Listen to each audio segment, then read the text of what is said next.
Taib. Assalamualaikum warahmatullahi wabarakatuh. Ya, sekarang kita masuk ke dalam aliran Jabariyah ya. Ya, kita masuk dalam pengertiannya. Secara bahasa, Jabariyah atau fatalism berasal dari kata jabaro, yang mengandung arti memaksa dan mengharuskannya melakukan sesuatu. Menurut Hasun Nasution, Jabariyah adalah paham yang menyebutkan bahwa segala perbuatan manusia telah ditentukan dari semula oleh qada dan qadarnya Allah. Maksudnya, setiap perbuatan yang dikerjakan manusia tidak berdasarkan kehendak manusia, tetapi diciptakan oleh Tuhan, dan dengan kehendaknya manusia tidak mempunyai kebebasan dalam berbuat. Manusia mengerjakan perbuatan dalam keadaan terpaksa atau majbur. Gitu ya. Jadi manusia tidak ada sama sekali daya dan upayanya. Semuanya itu telah ditentukan oleh Allah. Yang berbuat adalah Allah. Nanti dalilnya ada. Nah, sejarawan Abu Zahra menuturkan bahwa paham ini muncul sejak zaman sahabat dan Bani Umayyah. Ketika itu para ulama membicarakan tentang masalah qadar dan kekuasaan manusia ketika berhadapan dengan kekuasaan mutlak Tuhan. Nah, di sini tokoh yang mendirikan aliran ini adalah Jaham bin Sufwan, ya, Al-Ja'ad bin Dirham, Husain bin Muhammad An-Najjar, lalu Dirar ibn Amar.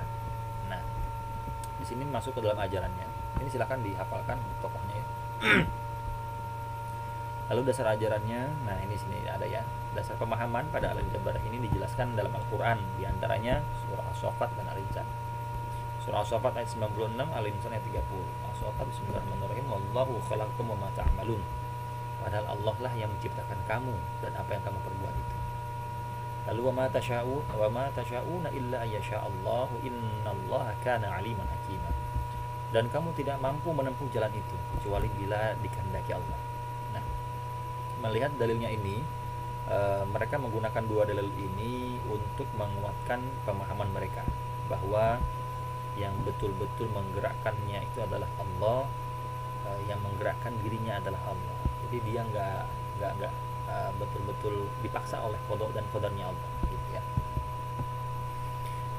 Ya, di samping itu fakta sejarah menyatakan bahwa suatu ketika Nabi menjumpai sahabatnya yang sedang bertengkar dalam masalah takdir Tuhan. Nabi melarang mereka untuk memperdebatkan persoalan tersebut agar terhindar dari kekeliruan penafsiran tentang ayat-ayat Tuhan mengenai takdir. Ya, karena kenapa Nabi Muhammad sampai seperti itunya? Karena hanya Allah yang tahu gitu. Tafsir-tafsir yang seperti ini tuh nggak sembarangan gitu. Maksudnya kemana gitu. Dan mereka mengambil, orang-orang Jabariyah itu mengambil dalil seenaknya gitu.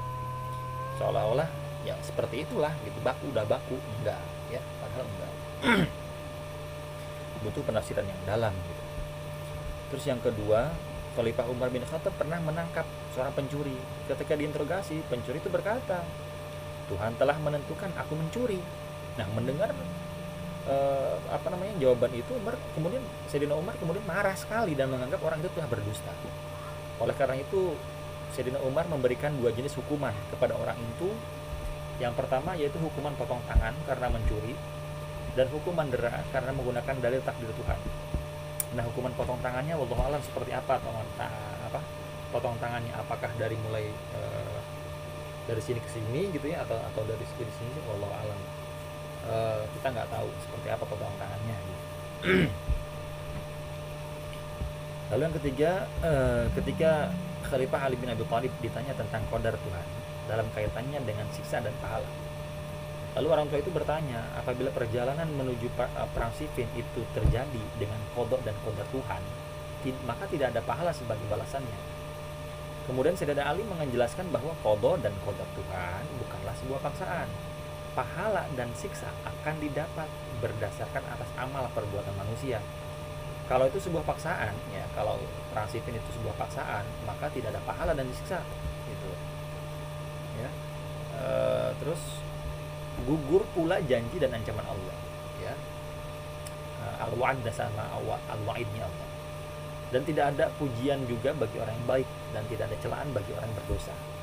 kalau misalkan kita menggunakan betul-betul dua dalil tersebut dengan dengan sekarang dewek gitu, dengan sekarang dewek, penafsiran sesuai akalnya sendiri itu nggak boleh ya, maka ya rancu gitu, maka kita akan tersesat. Oke, jangan sampai kalau kalian itu ketika ditanya sama orang tua, kenapa kamu tidak mau belajar? Ya Allah sudah menakdirkan aku seperti ini, bilang seperti ini, bodoh atau malas gitu kan.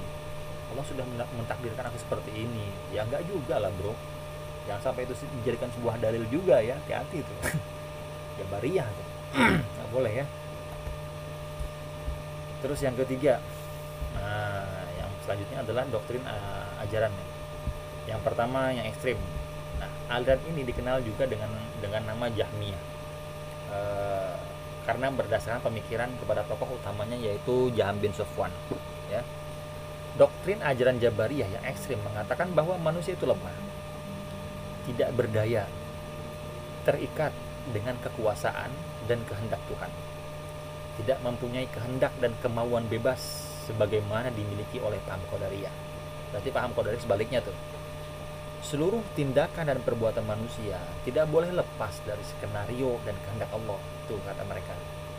Segala akibat baik dan buruk yang diterima oleh manusia dalam perjalanan hidupnya adalah merupakan ketentuan Tuhan. Nah, di antara kelompok ini adalah ajarannya ya. Pertama adalah manusia tidak mampu. Manusia tidak mampu untuk berbuat apa-apa. Ia tidak mempunyai daya dan upaya, tidak mempunyai kehendak sendiri, tidak mempunyai pilihan gitu. Memang betul tidak mempunyai pilihan, cuman nggak gitu-gitu banget, nggak ekstrim banget gitu loh. Kemudian, kok bisa seperti itu, tidak mempunyai pilihan? Iya, coba kalian pikir deh, kalian kan ketika mau lahir dan di dalam rahim seorang ibu, kalian tidak pernah memilih kepada Allah, ya Allah ya Rabb, aku ingin lahir dari rahim seorang ibu tin misalkan, atau dari ibu siapa ya, ibunya si Gisel misalkan, ibu Gisel gitu ya. Nggak seperti itu. Ya, nggak ada pilihan kan ya. Tapi nggak gitu juga ya. Kita Allah memberikan sebuah daya dan upaya kepada diri kita gitu. Ini kalau misalnya gini banget bahaya ya. Terus yang kedua, surga dan neraka tidak kekal, dan yang kekal hanya Allah. Iya, memang betul, yang kekal itu hanya Allah. Surga dan neraka itu bukan kekal, tetapi dikekalkan oleh Allah gitu ya, dikekalkan. Terus yang ketiga, kalam Tuhan adalah makhluk. Makhluk artinya diciptakan. Allah tidak mempunyai keserupaan dengan manusia seperti berbicara, mendengar, dan melihat ya. Dan Tuhan juga tidak dapat dilihat dengan indera mata di akhirat kelak. Nah, memang betul berbicaranya Allah itu seperti apa kita nggak tahu, tapi kan kita sudah tahu sifat wajibnya Allah, yaitu al-kalam, ya nggak? Gitu ya. Nah, untuk masalah Tuhan tidak dapat dilihat dengan indera mata di akhirat, ini pemikiran mereka gitu ya. Tapi ada sebagian ulama-ulama ahli sunni, ulama-ulama sunni, ulama-ulama kita ya, mengatakan kita bakal dilihatkan oleh Allah dengan atas izin Allah gitu. Kenapa tidak gitu. Terus yang moderatnya nih, nah tokoh yang berpaham seperti ini adalah Husain bin Muhammad An-Najjar. Nah, ia menjadi pelopor aliran moderat yang menyatakan bahwa Tuhan menciptakan segala perbuatan manusia ya, tetapi manusia mengambil bagian atau peran dalam mewujudkan perbuatan-perbuatan itu. Nah, menurut aliran Jabariyah moderat, Tuhan tidak dapat dilihat di akhirat. Terserah itu mau punya pemahaman Tuhan tidak dapat dilihat, mau dilihat terserah gitu kan. Nggak usah diperdebatkan lah, seperti itulah, nggak usah dipusingkan ya. Ini yang moderatnya nih, siapa namanya, Husain bin Muhammad An-Najjar ya.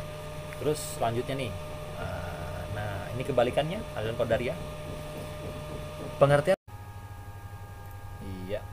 selanjutnya adalah aliran Qadariyah. Qadariyah, pengertian Qadariyah secara etimologi berasal dari bahasa Arab yaitu qadara, yang bermakna kemampuan dan kekuatan. Adapun secara terminologi adalah suatu aliran yang percaya bahwa segala tindakan manusia tidak diintervensi oleh Tuhan. Artinya tidak betul-betul dibebaskan sama Tuhan tuh. Jadi nggak ada intervensi dari Tuhan, nggak ada campur tangan Tuhan gitu loh. Bahaya juga nih kalau tidak campur tangan Tuhan, berarti apa tuh namanya itu, berarti tidak ada tidak ada menolak sama dengan menolak yang dalil dari Jabariyah itu tersebut gitu loh. Ya ini kebalikannya, karena kan kebalikan daripada aliran Jabariyah. Cuman bahaya juga aliran Qadariyah juga, terlalu ekstrim juga aliran Qadariyah gitu ya. Nah, aliran ini lebih menekankan atas kebebasan dan kekuatan manusia dalam mewujudkan perbuatan-perbuatannya. Nah, mereka disebut dengan free will, punya konsep yang namanya free will, artinya bebas berkehendak gitu. Nah, aliran Qadariyah berpendapat bahwa tiap-tiap orang adalah pencipta bagi segala perbuatannya. Wow, kan seram ya? Pencipta bagi segala perbuatannya. Ia dapat berbuat sesuatu atau meninggalkannya atas kehendak dirinya sendiri. Emang betul, kita dikasih daya dan upaya sama Allah gitu kan, untuk bisa memilih, untuk bisa menggerakkan segala macam gitu ya. Cuman mereka terlalu ekstrimnya itu tidak ada intervensi dari Tuhan gitu loh, tidak ada campur tangan Tuhan gitu. Tetap semuanya ada ya. Kalau kita kan Sunni, nah kalau orang Sunni kan Sunni itu Asy'ariyah ya, itu tengah-tengah gitu ya. Campur tangannya Tuhan ada gitu loh. Terus aliran Qadariyahnya ada, gini aja deh simpelnya, aliran Qadariyahnya ada, aliran Jabariyahnya ada gitu loh. nggak tok itu banget gitu, enggak. Oke. Lalu di sini ada menurut Ahmad Amin, orang-orang berpaham Qadariyah adalah mereka yang mengatakan bahwa manusia memiliki kebebasan berkehendak dan memiliki kemampuan dalam melakukan perbuatan. Manusia mampu melakukan perbuatan mencakup semua perbuatan, yakni baik dan buruk. Jadi ya, kalau baik berarti Allah akan ngasih pahalanya. Kalau misalkan kita melakukan keburukan, kejahatan dan perbuatan dosa, ya Allah ngasih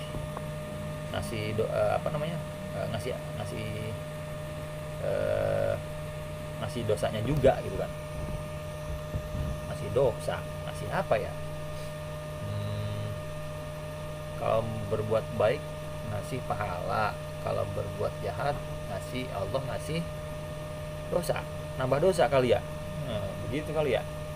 Nah, terus selanjutnya menurut Ahmad Amin, ada sebagian pakar teologi yang mengatakan bahwa Qadariyah pertama kali muncul oleh Ma'ad al-Juhaini dan Ghailan ad-Dimashqi sekitar tahun 70 Hijriah atau 809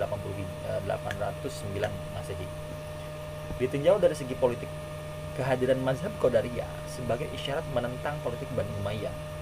Karena itu kehadiran Qadariyah dalam wilayah kekuasaannya selalu mendapat tekanan. Bahkan pada zaman Abdul Malik bin Marwan ya, pengaruh Qadariyah dapat dikatakan lenyap, tapi hanya untuk sementara saja. Sebab dalam perkembangan selanjutnya aliran Qadariyah itu tertampung dalam aliran Mu'tazilah. Nah, aliran Mu'tazilah itu seolah-olah itu mengambil sedikit dan banyaknya pemikiran-pemikiran dari Qadariyah. Nah, gitu ya. Nah, Mu'tazilah itu muncul pada zaman Bani Abbasiyah. Nah, gitu ya. Ya, semuanya tidak terlepas oleh politik sih, semuanya juga nggak terlepas dari situ ya. Campur tangan politik pasti ada. Nah, ini dasar ajarannya. Mereka menjadikan paham orang-orang Qadariyah itu mengambil dalil dari surah Ar-Ra'd ayat 11, katanya 9 Bismillahirrahmanirrahim. Innallaha la yughayyiru ma biqaumin hatta yughayyiru ma bi anfusihim. Sesungguhnya Allah tidak merubah keadaan suatu kaum sehingga mereka merubah keadaan diri mereka sendiri. Nah, banyak sekali orang yang mengambil cangkang banget gitu loh, cangkang banget. Innallaha la yughayyiru ma biqaumin hatta, nah ada hatanya di sini. Hatta yughayyiru ma bi anfusihim. Yang artinya sesungguhnya Allah tidak merubah keadaan suatu kaum sehingga, nah hatta itu sehingga kan?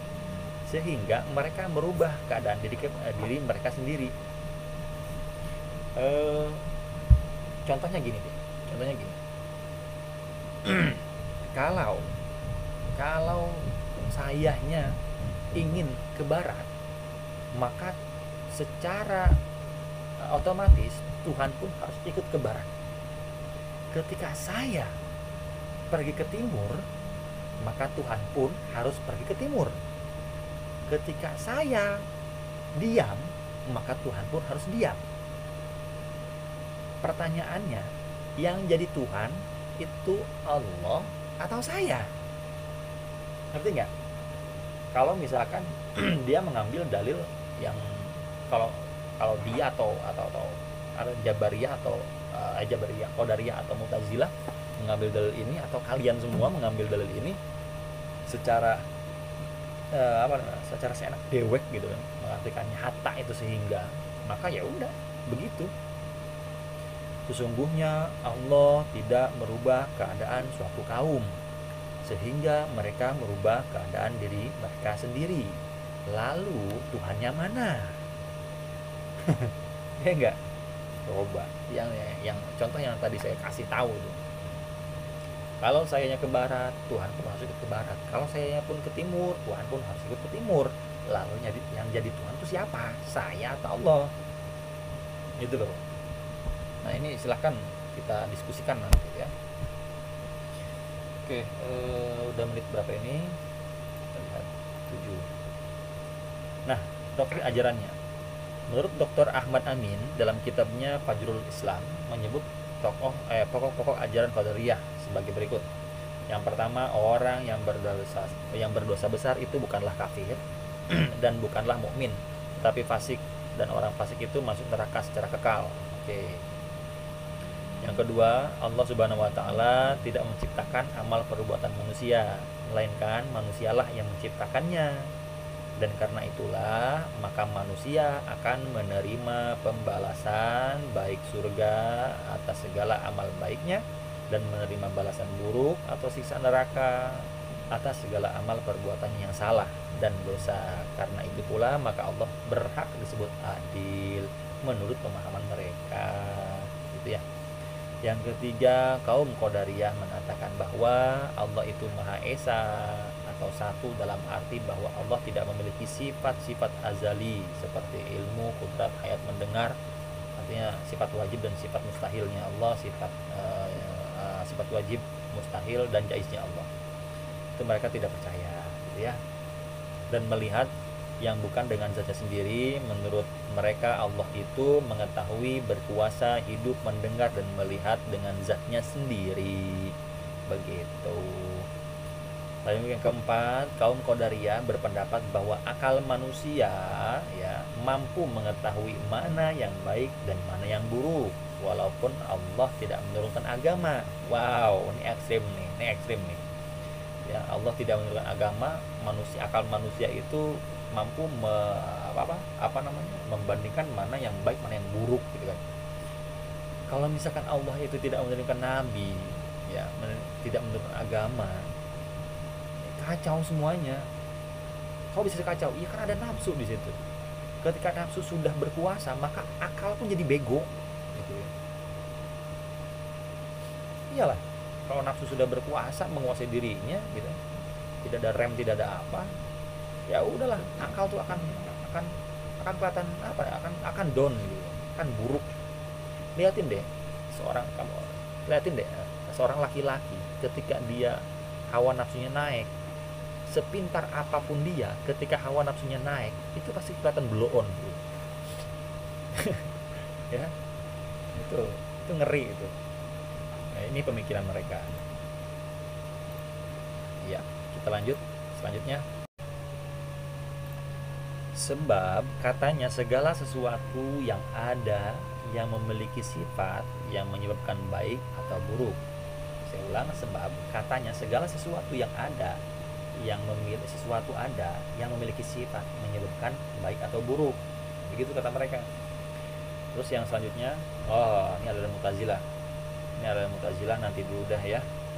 Ini udah selesai sampai di sini. Nanti kita masuk ke dalam diskusi tentang masalah aliran Jabariyah dan Qadariyah ya. Nanti ayat-ayatnya dihafalkan ya, ayat-ayat Jabariyah, ayat Qadariyah gitu. Oke, sampai di sini saya tutup ininya.